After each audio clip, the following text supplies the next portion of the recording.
A global alarm is growing after what many analysts are now describing as a direct war campaign led by the United States alongside Israel against Iran. Targeted strikes and assassinations, including the killing of senior Iranian leadership figures on Iranian soil, have dramatically escalated tensions and raised serious questions about international law, sovereignty, and the risk of a much wider regional war. As the situation intensifies, attention is turned inward to Iran's leadership and who Mojtaba Khamenei is, who is Iran's new supreme leader amidst the war. Mojtaba has succeeded his father, who was assassinated in a joint US-Israel attacks. Now, to speak to us more on this, we are joined by Press TV correspondent in South Africa, Seria, who will give us insight on who the new supreme leader is. A very good morning to you and assalamu alaikum. Wa alaikum salam wa rahmatullah, Anisa. For the listeners who might not be familiar with the new supreme leader, who exactly is he and what role has he played historically in Iran's politics?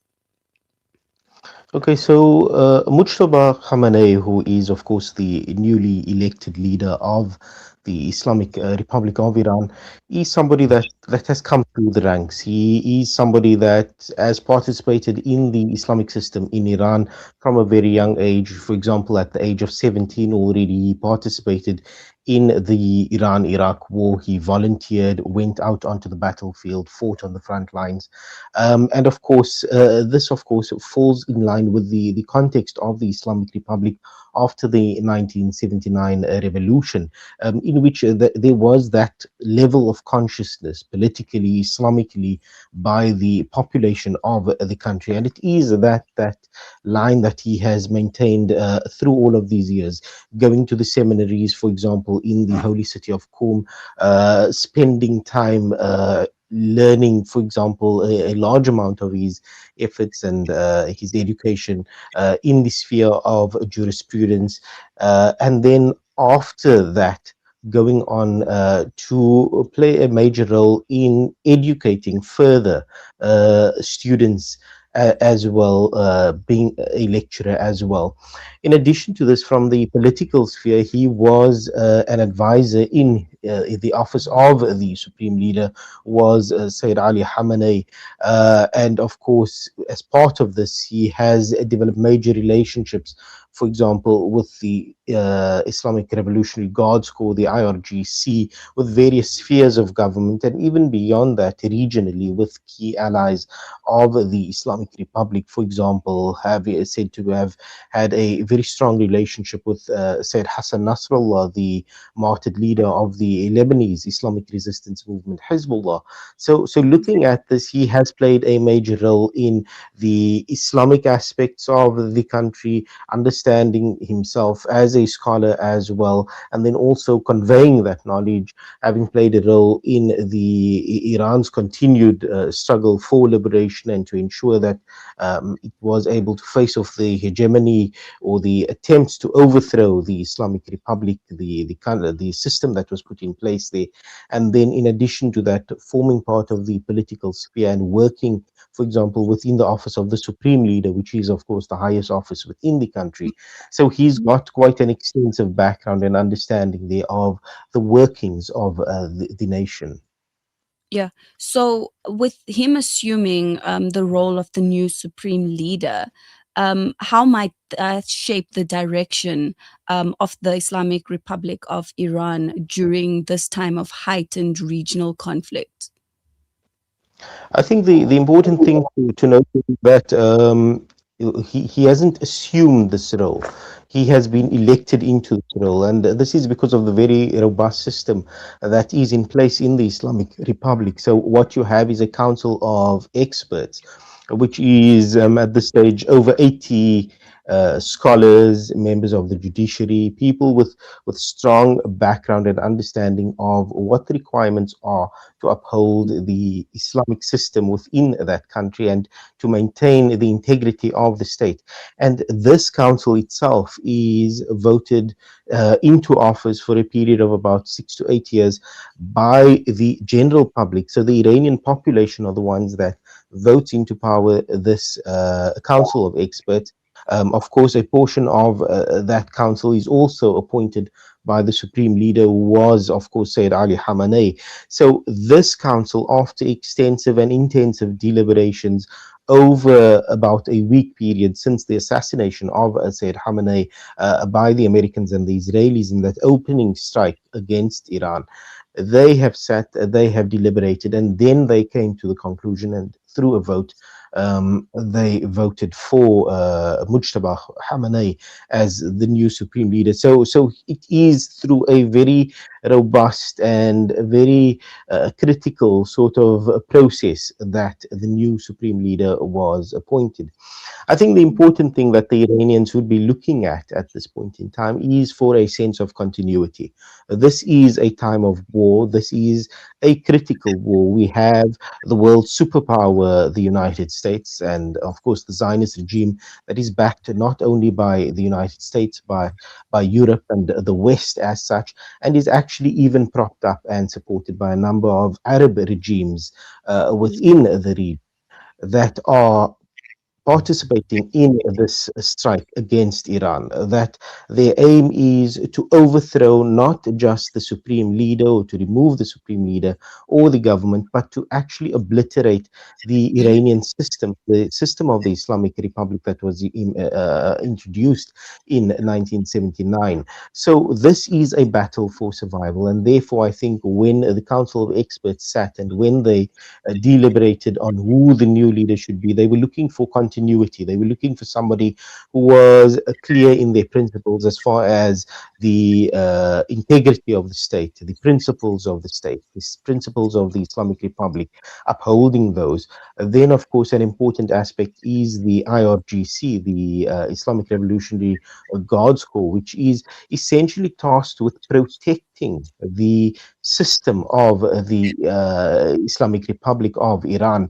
So they were looking for these things, and it would appear that it is in Mujtaba Khamenei that they found these qualities, and they're hoping that he will, as the new leader of the country, the new supreme leader, that he will be able to uphold and maintain and lead the country through this critical process.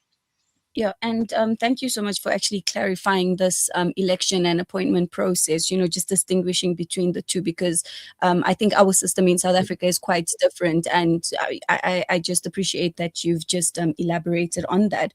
You speak about the battle of survival and continuity. With the new Mm. supreme leader, do we see him pursuing a more harder approach or more pragmatic diplomatic approach on foreign policy amidst this conflict? Well, I think if we look at some of the criteria for the supreme leader of Iran, it is that he's got a clerical background, that he is somebody that is pious, that he is somebody that is committed to truth and justice. And prudence actually is one of the critical aspects that are listed as the criteria for a political leader. I think also when we hear these, the epithet hardliners, or even within the Iranian system, there's the reformists, as the West would put it, and they are the hardliners, as they would put it. I think these epithets are used in order to try to create an impression in terms of how the system approaches issues. Yet, if we do a critical and frank assessment of the way in which the Iranian system has actually approached not just its operations within the country, but also within the region, and then even in relation to the West that for decades now have been bringing these false allegations of Iran developing a nuclear weapon that, of course, have been instigated by the Zionist regime, Israel.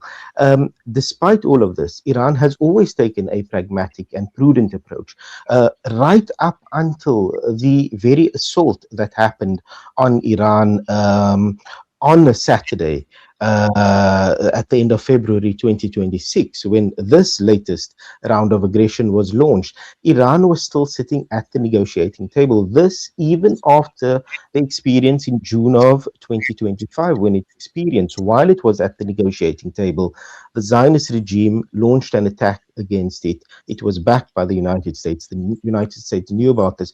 So the idea of Iran as a hardliner, that there is a lack of pragmatism, is actually a false notion that is propagated by the Western mainstream media, that in any case fulfill the narrative of these regimes. So I think from Mujtaba Khamenei, we are going to see much of the same. That Iran is going to operate within this way, where it understands that, number one, it is a part of the global community.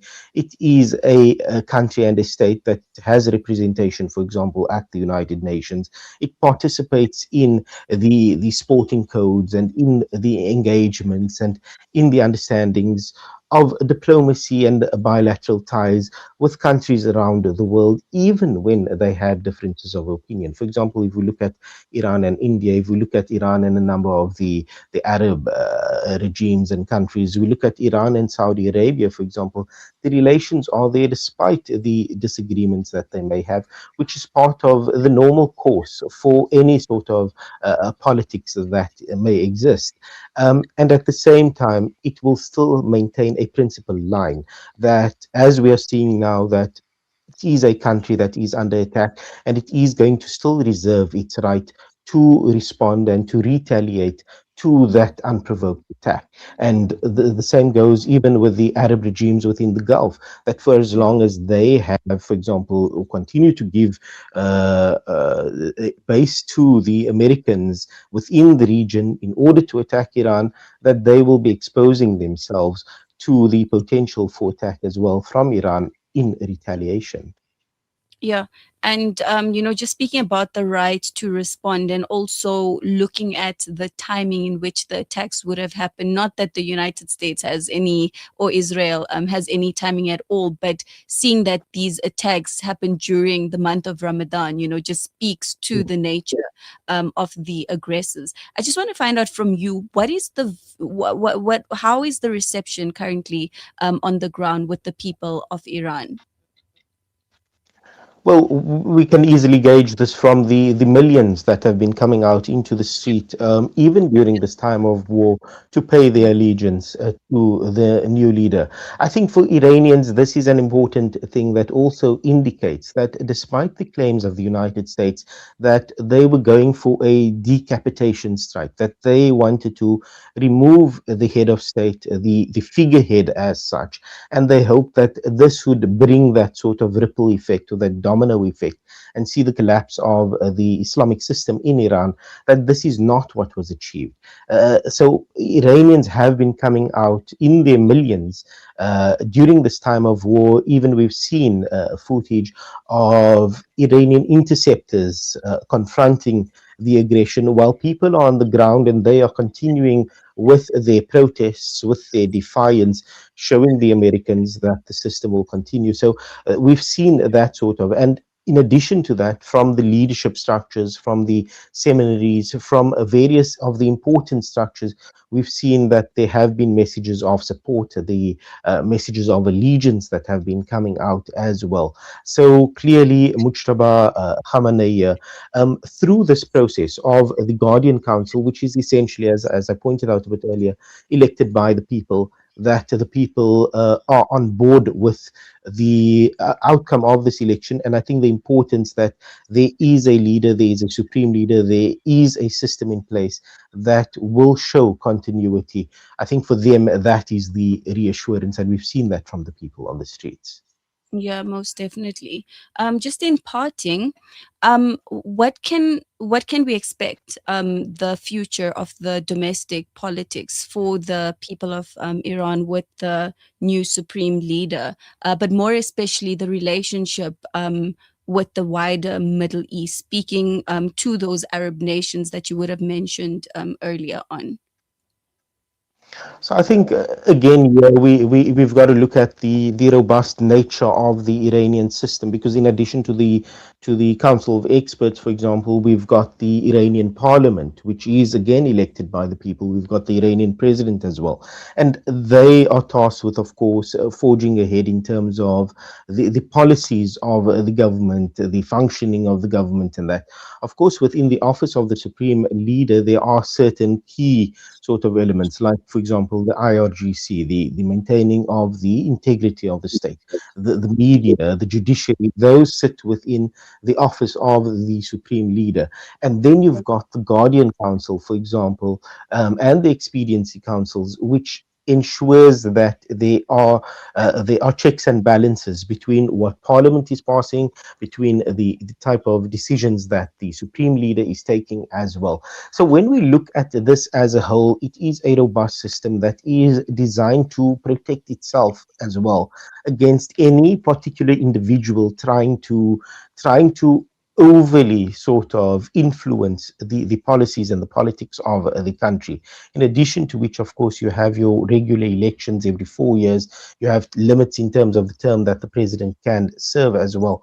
So when we look at this entire system, we see that this is an Iran that, for the most part, is going to continue on the current path that we have become accustomed to seeing from the Iranian system. I don't think we're going to see any major shifts or any major changes in terms of the way in which Iran operates, the way in which Iran interacts. And I think, as far as the region is concerned, the Arab neighbors, for example, even looking to the east, Iran is going to continue to seek um, good neighborly relations with those countries, as it always has. I think the big difference may come in that, if this actually, the outcome of this war is that the American bases and the American presence is Mm. removed from the region, that will actually give Iran and the Arab countries and its eastern partners more scope to actually develop relations without the interference and without the sort of the tutelage and the hegemony of the West in terms of how they decide their futures. And that could be actually, could signal a very prosperous future for the region. But of course, that we'll only be able to determine and decide after we see the actual outcome of this current conflict that we are witnessing. Yeah, a right to respond, Guardian Council, removal of American bases. Jazakallah so much for that insight, very informative insight as to what is currently happening in Iran, as well as, the emergence of the new supreme leader amidst the war. That was press, a TV correspondent in South Africa, Hassen Seria, giving us insight into what is happening in Iran. And may Allah continue being with the people of Iran in such times. We'll be taking a quick ad break and we'll be right back after this.